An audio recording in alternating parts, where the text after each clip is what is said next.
नमस्कार। प्रादेशिक समाचार के साथ मैं पूनम किरकेट्टा। पहले मुख्य समाचार।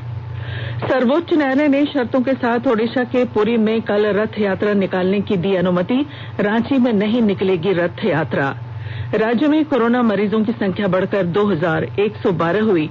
1446 मरीज हुए स्वस्थ। 11 मरीजों की हुई मौत। झारखंड उच्च न्यायालय ने छठी सिविल सेवा के परिणाम को लेकर जेपीएससी से मांगा जवाब। दस्तावेजों के साथ शपथ पत्र दाखिल करने का दिया निर्देश। और मौसम विभाग ने 27 जून तक पूरे राज्य में भारी बारिश के साथ वज्रपात की आशंका व्यक्त की। और अब समाचार विस्तार से। ओडिशा के जगन्नाथपुरी में कल रथ यात्रा निकाली जाएगी। सर्वोच्च न्यायालय ने इसकी इजाजत दे दी है। सर्वोच्च न्यायालय ने कहा है कि मंदिर कमेटी, राज्य सरकार और केंद्र सरकार के कोऑर्डिनेशन में यात्रा निकाली जाए, लेकिन लोगों की सेहत से समझौता नहीं होना चाहिए। अगर हालात बेकाबू होते दिखें तो ओडिशा सरकार यात्रा या उत्सव को रोक सकती है। साथ ही कहा कि पुरी के अलावा ओडिशा में कहीं और यात्रा नहीं निकाली जाएगी। इससे पहले सर्वोच्च न्यायालय ने 18 जून को यात्रा पर रोक के आदेश दिए थे। इस पर केंद्र सरकार की याचिका दायर करने पर महाधिवक्ता ने कहा कि एक दिन का कर्फ्यू लगाकर यात्रा निकाली जा सकती है।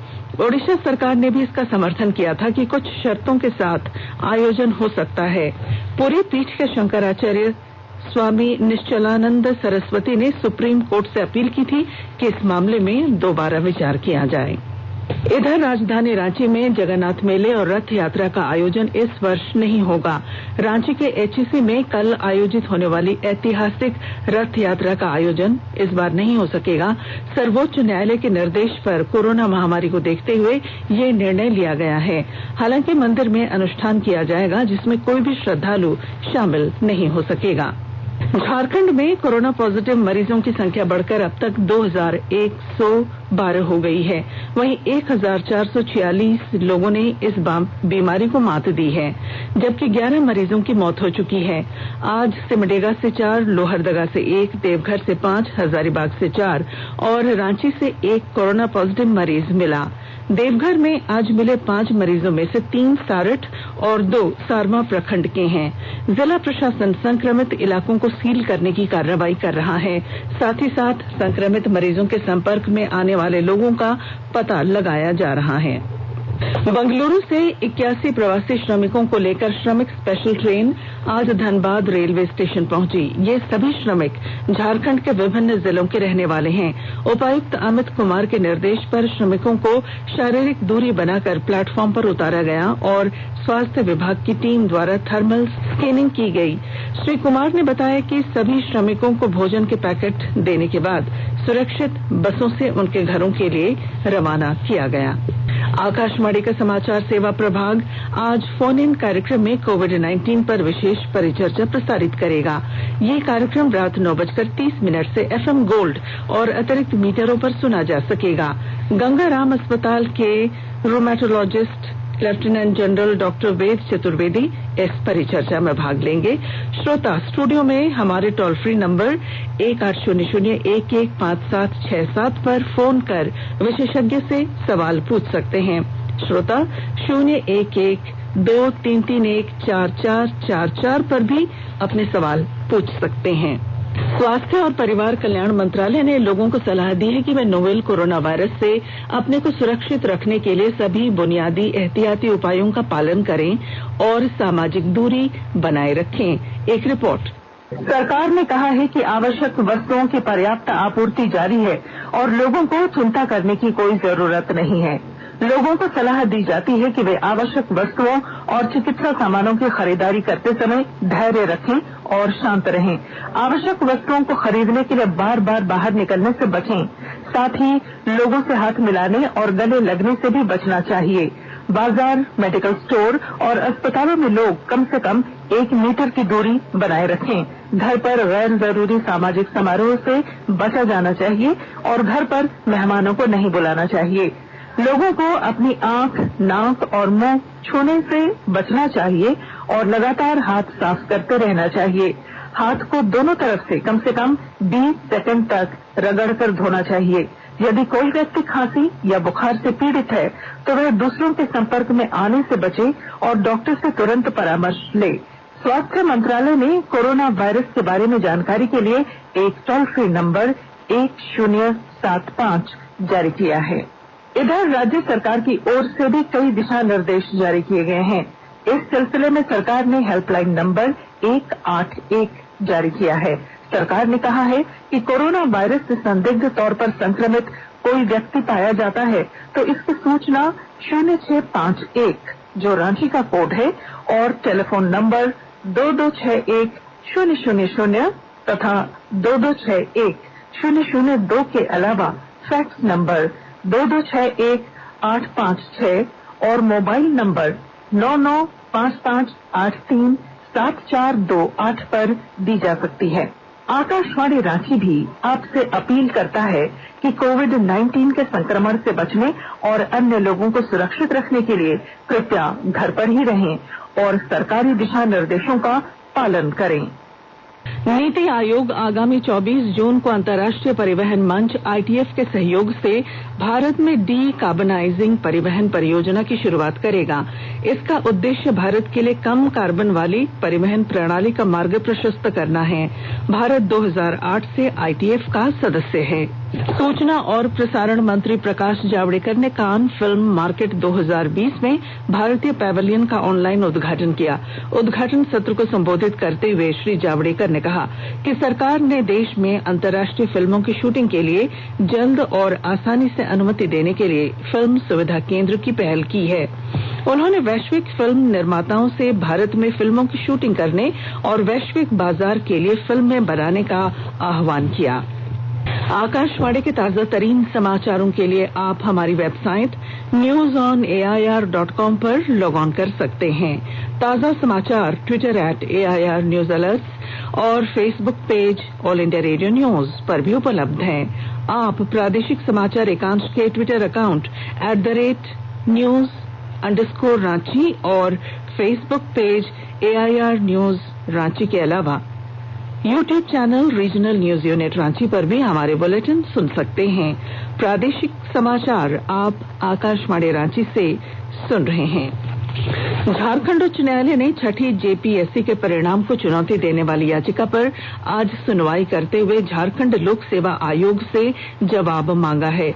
प्रार्थी मुकेश कुमार की ओर से दायर याचिका पर सुनवाई करते हुए न्यायाधीश संजय कुमार द्विवेदी की अदालत ने यह निर्देश दिया।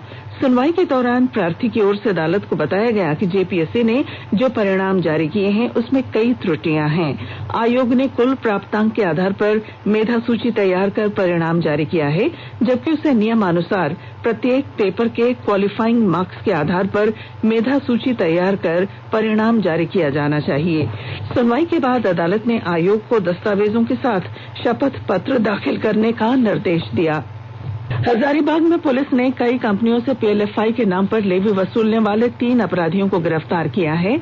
पकड़े गए अपराधियों के पास से 3 मोबाइल सेट और विभिन्न कंपनियों से वसूली गई 67,000 रुपए की राशि बरामद की है। अपर पुलिस अधीक्षक अभियान श्री रमेश ने बताया कि बड़कागांव में काम करने वाली कंपनी से PLFI के नाम पर लोगों ने सोशल मीडिया के जरिए लेवी की मांग की थी। बड़कागांव थाना के कांड संख्या 79/20 अनुसंधान के दौरान हम लोगों को सूचना मिली थी पुलिस अधीक्षक हजारीबाग को, तो उनके निर्देश पर एक 2-3 टीमों का गठन किया गया था और उसके आलोक में हम लोगों ने रांची और हजारीबाग के अलग अलग जगहों पे विभिन्न तरह की छापेमारी की और उसमें रांची के गोंडा थाना क्षेत्र से और हजारीबाग के बड़कागांव थाना क्षेत्र से 3 लोगों की गिरफ्तारी हुई है। ये लोग PLFI नामक उग्रवादी संगठन के नाम पर लेवी वसूलते थे, लोगों को धमकाते थे, व्हाट्सएप और विभिन्न सोशल मीडिया प्लेटफॉर्म के थ्रू लोगों को भरा लेटर भेजते थे। तो 3 लोगों की गिरफ्तारी हुई है और लेवी का कुल 67,000 रुपया बरामद हुआ है। लातेहार जिले में कोयला कारोबारियों के विरुद्ध गठित SIT टीम ने अवैध रूप से कोयला कारोबार करने वाले 5 लोगों को गिरफ्तार किया है। पुलिस अधीक्षक प्रशांत आनंद ने गिरफ्तार कारोबारियों में से 3 को लातेहार से 1 को, रामगढ़ और से 1 को तथा पलामू से 1 को गिरफ्तार किया है।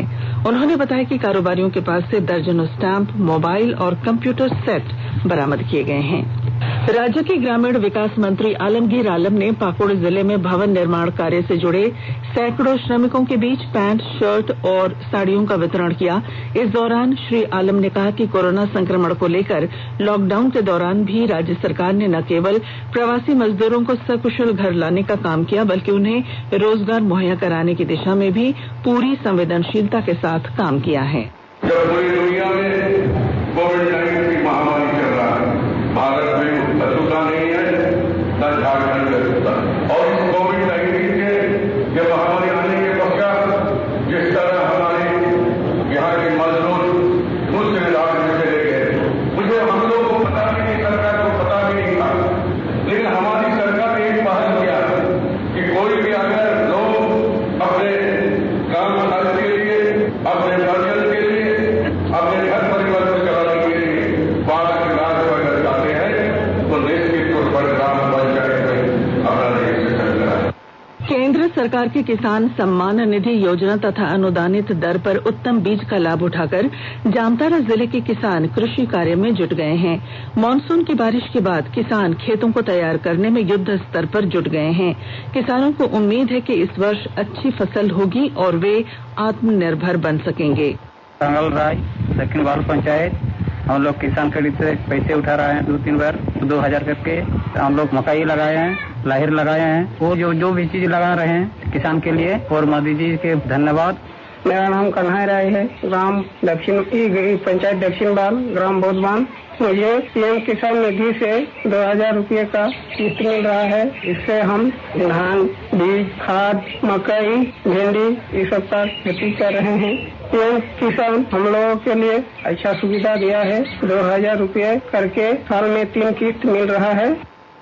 पश्चिमी सिंहभूम जिले के गोइलकेरा थाना क्षेत्र में पिछले वर्ष हुए दुष्कर्म के एक मामले में प्रथम जिला एवं सत्र न्यायाधीश की अदालत ने अभियुक्त को 22 वर्ष सश्रम कारावास की सजा सुनाई, साथ ही 25,000 रुपए देने का जुर्माना भी लगाया है। खूंटी जिले के अड़की प्रखंड क्षेत्र में विवादित पत्थलगड़ी समर्थक तेजी से सरकार के साथ जुड़ रहे हैं। अड़की प्रखंड के सभी कर्मचारी ग्रामीणों को उनका दस्तावेज वापस कर रहे हैं। गौरतलब है कि 2 वर्ष पूर्व ग्रामीण सरकार और जिला प्रशासन के खिलाफ इलाके में समानांतर सरकार चलाने की बात कर रहे थे। अड़की के प्रखंड विकास अधिकारी गौतम साहू ने बताया है कि ग्रामीणों के बीच आपसी तनाव दूर करने के लिए उन्हें रोजगार से जोड़ा जा रहा है।